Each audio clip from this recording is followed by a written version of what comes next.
Okay, let's look at question 4.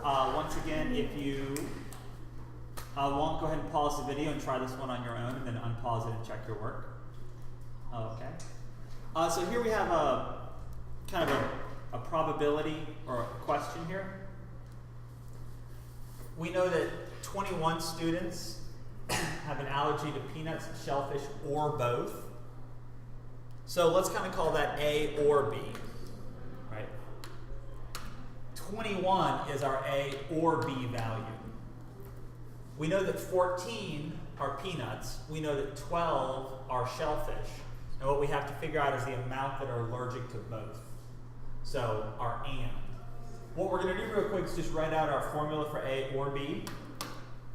If you recall, probability of A or B, you do your probability for A plus your probability for B, but then you have to subtract. What do you have to subtract? You do A plus B minus A and B. A and B. Right. So typically, this problem doesn't have probabilities, it just has amounts. We usually do this with probability. Probability A or B equals probability A plus probability B minus probability A and B. But it works the same for amounts.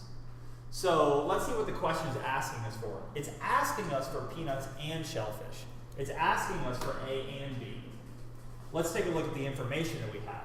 21 have one, the other, or both. So 21 is our A or B. 14 are peanuts, so let's call peanuts our A. 12 are shellfish, so let's call 12 our B. And then what we have to find is the A and B. Let's go ahead and just replace that with the letter X, like the mystery amount. Now we just need to do a little bit of basic solving. 21 equals 26 minus X. And right away, look, 21 is 26 minus how much? 5, right? 26 minus 5 is the same as 21, so we know that 5 is our choice. But this is basically a question that tests, do you know that addition rule for what are called non-mutually exclusive events?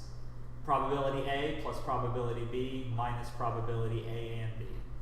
What we had to do is recognize that the question was asking us for the A and B piece, and it was giving us values for all of the other pieces so that we could solve.